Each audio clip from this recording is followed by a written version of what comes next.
Baik, Assalamualaikum warahmatullahi wabarakatuh. Jumpa lagi di channel saya Yudo Eka. Pada kesempatan kali ini kita akan bersama-sama membahas mengenai topik 6 step PLDC. Dengan perkenalkan nama saya terlebih dahulu, yaitu nama saya Yudo Eka Gangga. Saya dari Universitas Diponegoro, Fakultas Sekolah Vokasi, Program Studi Teknologi Rekayasa Otomasi, dengan mata kuliah praktikum Sistem Pengendali Elektrik kelas A. Saya dari kelompok 2 dengan NIM akhir 001. Pada kesempatan kali ini kita akan membahas bersama-sama mengenai materi kontrol motor BLDC atau brushless DC motor dengan 3 metode. Apa aja metode itu? Mari kita bahas. Nah, untuk yang pertama kita masuk ke materi presentasi dulu. Ya, di sini ada 6 poin yang akan saya jelaskan. Langsung saja, yaitu yang pertama pembukaan, yang kedua ada penjelasan mengenai 6 step PLDC, yang ketiga yaitu sine wave PLDC, yang keempat space vector PLDC, yang kelima ada hasil percobaan yang telah kelompok kami lakukan, dan keenam yaitu penutup. Baik, kita langsung saja masuk ke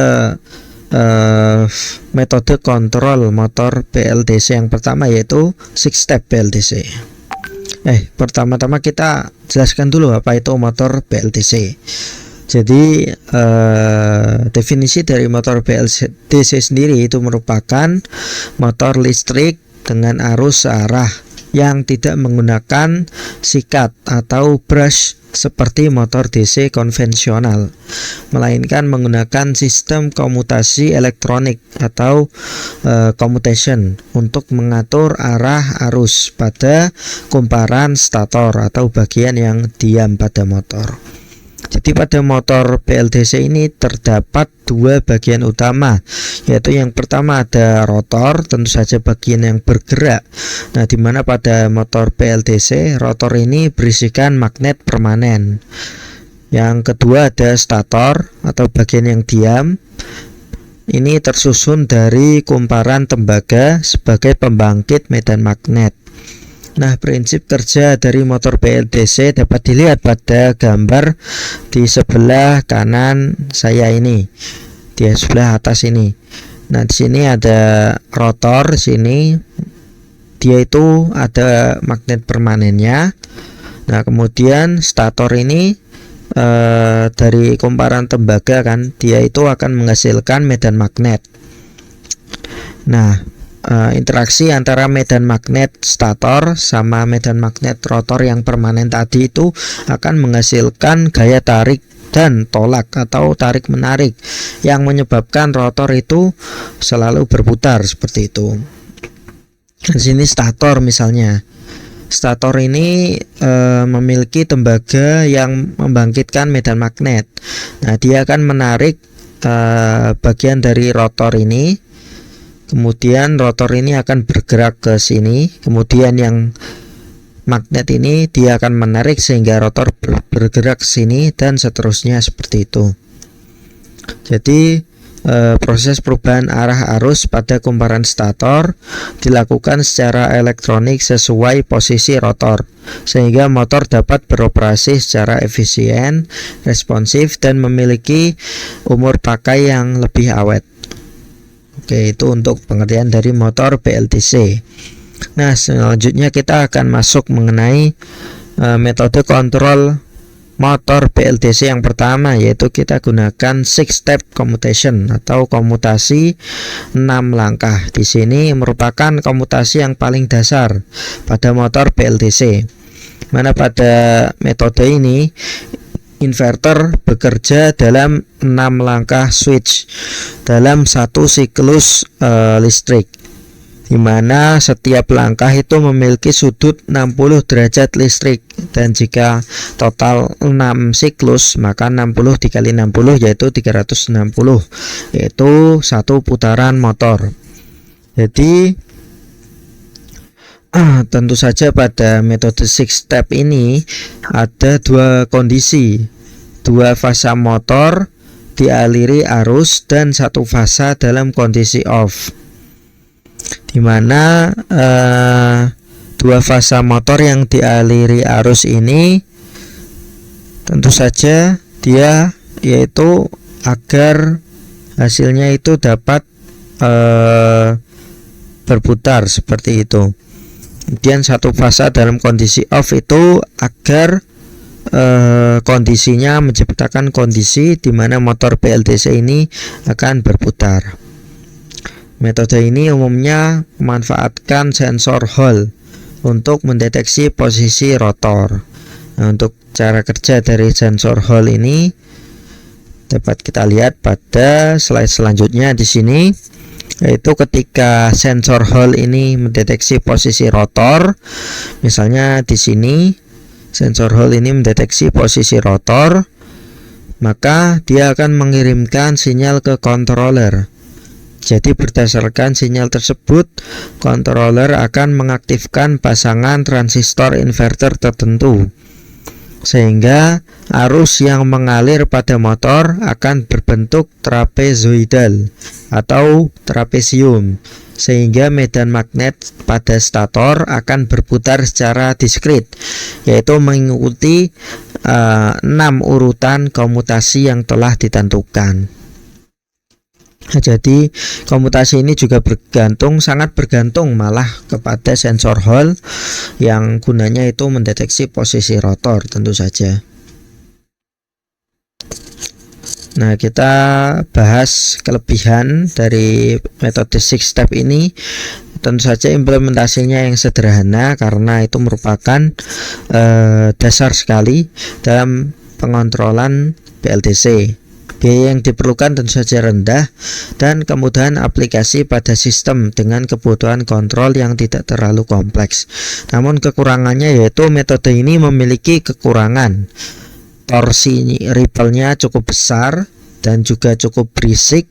Kemudian getaran yang dihasilkan akan tinggi. Efisiensinya akan lebih rendah dibandingkan dengan metode-metode selanjutnya yang akan kita jelaskan. Nah, metode yang kedua di sini ada metode sine wave PLDC. Nah, pada metode sine wave PLDC ini menggunakan arus fasa berbentuk gelombang sinus. Jadi metode ini mengalirkan arus fasa motor dalam bentuk gelombang sinusoidal. Gelombang sinusoidal itu seperti ini, yaitu bukit kemudian lembah. Nah, di sini contohnya itu yang warna biru ini.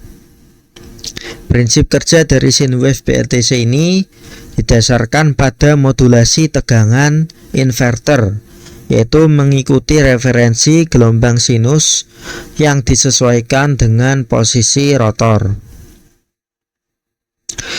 Nah, yaitu selanjutnya medan magnet stator akan berputar secara kontinu, sehingga interaksi antara medan magnet stator dan rotor menjadi lebih stabil karena ada modulasi tegangan tadi. Jadi hasilnya yaitu operasi motor lebih halus dengan tingkat kebisingan yang lebih rendah dibandingkan dengan 6 step PLDC yang tadi.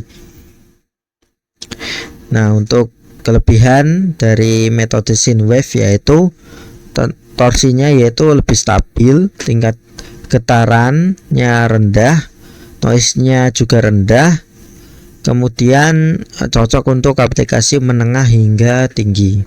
Namun tentu saja kekurangannya yaitu algoritmanya akan lebih kompleks dan juga membutuhkan sensor yang mumpuni, yang presisi juga, dan juga beban komputasi akan diandalkan gitu. Kita sangat akan mengandalkan microcontroller yang mensupport. Nah, kita masuk ke yang ketiga, metode pengontrolan PLDC yang ketiga yaitu space vector PLDC atau SVPWM, space vector modulation, di mana ini berbasis ruang vektor. Jadi metode ini merepresentasikan tegangan 3 fasa inverter dalam bentuk vektor ruang. Jadi dengan pendekatan ini pemanfaatan tegangan DC akan menjadi lebih optimal dan umumnya diaplikasikan pada sistem kontrol vektor atau field oriented control. Dan sini merupakan gambar SVPWM, di mana ini sinusoidal PWM. Ini yang tadi. Kemudian space vector modulation ini seperti ini bentuknya. Itu kita bagi menjadi beberapa vektor ruang ya untuk pengontrolannya. Nah, nanti gerakan motor DC akan disesuaikan dengan space vector modulation atau ruang-ruang yang telah dibuat ini. Nah, prinsip kerja lebih detailnya yaitu kita pertama-tama memilih kombinasi vektor aktif dan vektor 0 secara optimal untuk membentuk vektor sebagai tegangan referensi. Kemudian proses switch inverter menjadi lebih simetris dan efisien sehingga menghasilkan performa motor yang lebih baik dibandingkan dengan metode konvensional. Nah, kelebihan dari space vector modulation ini efisiensinya sangat tinggi. Kemudian ripple torsi yang dihasilkan akan sangat rendah, kontrol torsi dan kecepatan presisi. Namun kekurangannya, kembali lagi, semakin canggih sistem kontrolnya maka algoritmanya akan semakin kompleks dan juga membutuhkan microcontroller yang lebih support. Nah, itu merupakan kelebihan dan kekurangan space vector modulation. Jadi di sini saya coba buatkan perbandingan hasil secara teoritis mengenai ketiga metode kontrol tersebut. Yaitu yang pertama mengenai aspek perbandingan prinsip kontrol, yaitu pada 6 step menggunakan 6 langkah. Kemudian sinwave PLDC menggunakan arus fasa sinusoidal. Space vector PLDC menggunakan modulasi vektor tegangan di dalam ruang. Nah, kita lanjut saja di sini ke torsi ripple ya yang dihasilkan. Nantinya pada 6 step PLDC itu akan tinggi karena masih tidak kita kontrol menggunakan algoritma yang kompleks seperti itu. Nah, semakin ke kanan yaitu sinwave dan space vector, torsi ripple-nya akan rendah. Kebisingan motor yang dihasilkan juga sama, yaitu paling berisik pada 6 step PLDC, kemudian paling tenang suaranya itu pada space vector. Kemudian kompleksitas algoritma tentu saja kita yang paling susah yaitu space vector modulation yang rumit, kemudian yang menengah yaitu sinwave, dan yang paling rendah paling mudah yaitu 6 step PLDC. Kemudian kebutuhan sensor posisi, di mana 6 step ini tentu saja sangat membutuhkan gitu sensor posisi yaitu sensor Hall. Sinwave PLDC yaitu encoder untuk estimasi posisi, dan space vector yaitu encoder juga untuk estimasi presisinya. Nah, untuk aplikasi pada keseharian yang kita jumpai pada 6 step PLDC ini biasa digunakan pada kipas, seperti kipas di rumah, seperti di kos, seperti di tempat-tempat tempat tinggal lainnya. Kemudian pompa kecil, kemudian kendaraan listrik sederhana. Nah, sinwave PLDC ini aplikasinya lebih ke tekniknya yaitu robotik dan servo drive. Kemudian space vector ini sudah digunakan dalam skala industri yang presisi dan menghasilkan performa yang tinggi. Kemudian untuk biayanya tentu saja yang paling mahal yaitu space vector, diikuti dengan sinwave dan juga 6 step PLDC yang paling terjangkau atau murah. Nah, untuk Jadi hasil sebelum masuk ke hasil akhir dari praktikum ini, saya akan jelaskan terlebih dahulu mengenai program kontrol motor PLDC yang akan saya gunakan pada praktikum nantinya. Dimana di sini pada awalnya kita inisialisasi dari platform I/O, kita gunakan STM32 dengan board Bluepill F103C8_128K framework STM32 GAP. Yang mana di sini setelah kita buat projectnya, maka kita bisa langsung prompt di sini, dan ini sudah saya buat dengan penjelasan program, yaitu di sini ada beberapa deklarasi dan cukup banyak deklarasinya. Terutama di sini ada kondisi motor, kemudian ada 3 parameter yang akan kita gunakan. Nah, di sini ada setting dari SPWM, sinusoidal PWM. Kita setting frekuensinya 50 Hz, frekuensi MHz ini mHz, terus amplitudo, fasa, dan timer. Kemudian pada space vector PWM kita deklarasikan VD dan VG, kemudian ada theta-nya, dan juga frekuensi, modulation index, dan timer juga. Kemudian ada PWM configuration, di sini ada prescaler 0, ARR 6400, resolution 6400, frekuensi 10.000 Hz. Kemudian ada ADC configuration, DMA buffer, dan ini ada hal sensor kondisinya, UART buffer, UART handle. Kemudian kita lanjut ke penjelasan program melalui AI di sini. Nah, pada main loop ya, kontrol motor di sini, yang pertama yaitu ada cek perintah UART, yang kedua motor kontrol berdasarkan mode yang dipilih, misal 6-step SPWM atau SPVWM, kemudian mengirimkan sensor data secara periodik. Nah, pada 6-step communication, metode yang pertama yaitu kita clear semua output terlebih dahulu, kemudian menggunakan kondisi logika di sini, clockwise, yaitu ada 6 case, dimana U plus, V plus, U plus, W min, dan seterusnya.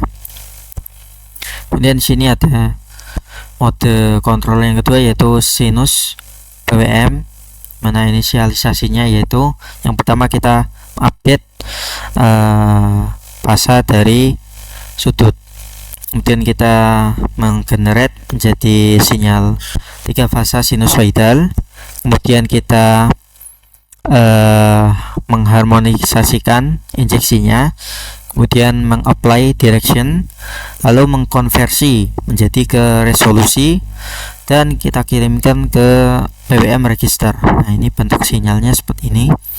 Kemudian mode yang ketiga yaitu space vector PWM, di mana kita yang pertama yaitu mengupdate sudut rotor, yang kedua transformasikan VD per VQ menggunakan rumus di sini menjadi V alpha dan V beta dengan rumus sebagai berikut: VD kali cos theta min VQ kali sin theta, dan V beta yaitu VD kali sin theta tambah VQ kali cos theta. Kemudian kita apply modulation indexnya. Nah, setelah itu mendeterminasikan ke sensor tegangan, lalu mengkalkulasikan T1, T2, dan T0. Nah, kemudian mengkalkulasi duty cycle juga per fasanya, lalu dikirim ke output PWM. Nah, yang selanjutnya yaitu ada QI yang kita buat, mana di sini coba kita running saja QI-nya.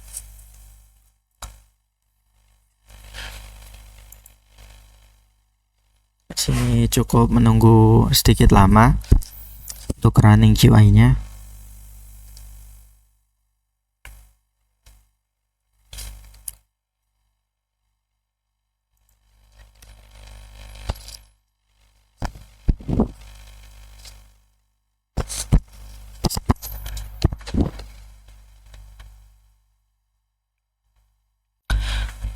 Nah, di sini sudah selesai running dari QI-nya, dimana di sini ada ada 2 tabel yang menunjukkan grafik, dimana grafik yang atas di sini menunjukkan arus wave shape, yaitu arus dari fasa motor, mana UVW-nya yang ditandakan dengan warna sebagai berikut jika di run nantinya. Kemudian yang bawah itu untuk hal sensor motor tegangan, dimana ini menunjukkan tegangan dan juga posisi dari sensor hal. Nah, pada QI ini kita bisa atur. Yang pertama ada metode 6 step, dimana pada 6 step parameter ada 3 hal yang bisa kita atur, dimana yang pertama yaitu kita bisa atur PWM nya. Kemudian ada startup speed, ini merupakan kecepatan awal dari motor BLDC, dan ada dead time dalam satuan nanosecond. Lalu yang kedua yaitu untuk sinusoidal PWM, dimana kita bisa atur frekuensi dan juga amplitude, dimana di sini frekuensinya 0 sampai 100 Hz dan amplitude 0 sampai 100%. Lalu selanjutnya metode yang ketiga yaitu space vector PWM. Di sini ada 4 parameter, dimana kita bisa atur frekuensi dari 0 sampai 100 Hz, kemudian modulation dari 0 sampai 100%, dan juga sudut VD di sini D aksis atau V, dan juga VQ atau Q aksis sebagaimana yang tadi setelah dibahas pada program.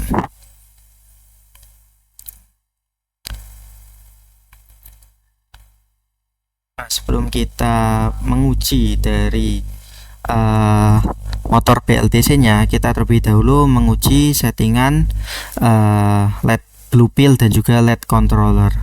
Yang pertama yaitu LED blue pill menggunakan PC13 di sini, dimana kita deklarasikan PC13 ini sebagai output. Lalu kita atur dimana matinya PC13 ini dengan delay 0,5 second dan nyalanya 0,5 second. Jadi lampunya akan berkedip selama 0,5 second mati dan 0,5 second nyala. Setelah kita LED blue pill, kemudian kita tes LED untuk controllernya.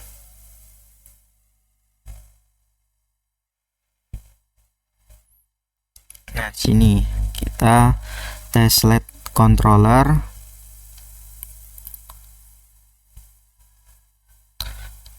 Menggunakan PA15, dimana kita setting sama seperti LED blue pill yang tadi, kita setting PA15 sebagai output, lalu kita masukkan ke fungsi loop. Di sini kita bisa setting delaynya sebesar 0,5 second seperti tadi agar LED-nya berkedip tidak terlalu lama. Nah, mungkin itu saja penjelasan programnya. Selanjutnya kita akan langsung melihat dan juga mengamati hasil akhir dari praktikum yang telah dilakukan ini. Nah, untuk hasil praktikum dapat kita lihat pada video berikut ini. Baik, ini percobaan pertama. Kita gunakan ST-Link dan STM32F1. Kita setting delaynya yaitu 500 millisecond on, 100 millisecond off. Jadi akan nyala LED sebesar sebanyak 0,5 detik dan mati setelah 0,1 detik. Bisa dilihat ini hasilnya pada yang hijau ini. Oke, di sini merupakan percobaan kedua untuk blink LED, di mana kita gunakan delay 0,5 detik dan 0,1 detik untuk waktu mati. Dapat dilihat LED akan berkedip secara blink sebagaimana pada video ini. LED berwarna hijau akan berkedip. Di sini merupakan percobaan 3. Kita running, maka akan antar muka GUI-nya seperti ini. Nah, ini sudah terkonek dengan rangkaian motor BLDC yang sudah ditampilkan pada osiloskop. Ketika ditekan, maka motornya akan menyala. Kita tekan. yang Oh. menyala. Terus kemudian di sini ada 3 variabel 6 step parameter. Ada 3 variabel PWM ini PWM, mengatur startup, dan dead time. daripada gerakan si motor. Kemudian di startup speed ini fungsinya adalah untuk mengatur besaran sudut yang dihasilkan ketika sekali pengulangan atau sekali gerakan. Terus kemudian untuk dead time ini ada waktu istirahat. Sebenarnya di sini waktu dead time-nya sangat kecil, yaitu nanosecond, sehingga dia tidak terlalu kelihatan. Mungkin bisa dikonfigurasi untuk BWM, startup speed. Dan Nah, di sini kita coba variasikan, ubah PWM-nya, dinaikin. kita naikkan. Kemudian parameter lain seperti startup speed kita juga naikkan. Nah, PWM naik. Nah, ketika PWM naik, maka Getarannya semakin cepat, getaran semakin cepat. semakin cepat untuk melakukan gerakan. Kemudian untuk startup speednya, Dan jika startup speed kita naikkan, maka dia nanti hasilnya lihat putarannya akan lebih stabil dan tidak menghasilkan getaran yang terlalu bergetar seperti itu. besar. Dan untuk dead time, misalkan dikecilkan. Dinaikkan. Kemudian ada ini yang pertama, algoritmnya ada 6 step. Kemudian yang selanjutnya Kemudian kita coba algoritma atau metode kontrol yang kedua, yaitu SPWM, sinusoidal PWM. udah sekali nih. Terus selanjutnya ada SPWM. Saya langsung ke start, Connect. Kemudian kita Sini. Kita start motornya. Kemudian ada 2 parameter di sini, ada frekuensi dan amplitudo. Frekuensi ketika dinaikkan motornya akan semakin cepat, dan PWM-nya juga dia semakin rapat. Jika frekuensi dinaikkan, maka gelombang yang dihasilkan akan semakin rapat dan kecepatan semakin tinggi. Dan jika amplitude yang dinaikkan, maka getarannya akan semakin tinggi, Seperti fan speed atau motor speednya tadi pada getaran dari motor, 6 step. dan gelombang akan rekat, akan semakin rekat. Ketika keduanya dinaikkan, maka getaran tinggi dan kecepatan tinggi serta gelombang yang rengkat. Kemudian juga yang ketiga, parameter ketiga. Nah, untuk metode kontrol yang ketiga, kita gunakan SV atau space vector PWM. SVPWM. Di sini ada 4 parameter. Di sini ada 4 parameter. Yang pertama frekuensi, kemudian ada modulasi Frekuensi, modulation, dan VQ. PD, dan VQ. Langsung di Nah, coba kita variasikan. Di sini kita naikkan frekuensi, maka gelombangnya akan semakin rekat dan juga motor bergetar. Kemudian jika kita naikkan modulationnya, maka getaran pada motor akan tereduksi, akan terkurangi. Dan jika VD kita naikkan, maka hasilnya akan lebih stabil. Begitu pula dengan VQ, jika kita naikkan maka hasilnya akan semakin stabil jika keempat parameter dinaikkan bersama-sama.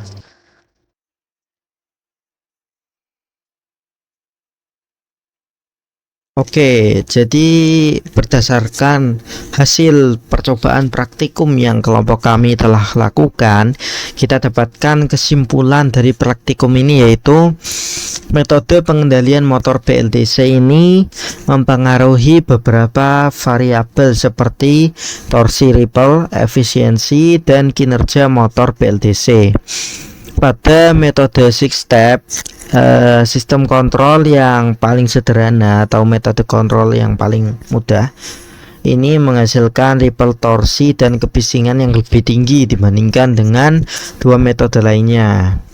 Pada metode sine wave menghasilkan torsi yang lebih halus dengan kompleksitas kontrol yang menengah ke atas. Dan metode yang terakhir yaitu space vector memberikan performa yang terbaik dengan efisiensi yang tinggi dan distorsi harmonik atau getaran yang rendah, tetapi kekurangannya yaitu algoritma kontrolnya lebih kompleks. Oke, jadi mungkin cukup sekian materi mengenai 6-step BLTC atau commutation BLTC yang dapat saya jelaskan, dan ini merupakan video terakhir pada playlist sistem pengendali elektrik. Di sini saya ingin mengucapkan banyak terima kasih kepada teman-teman maupun Bapak Rofik yang telah menonton video saya dari awal hingga akhir, dan jika ada kekurangan atau hal-hal yang belum saya sampaikan dengan baik, saya mohon koreksinya melalui feedback kepada saya atau dapat melalui kolom komentar. Baik, cukup sekian yang dapat saya sampaikan. Saya pamit undur diri. Wassalamualaikum warahmatullahi wabarakatuh.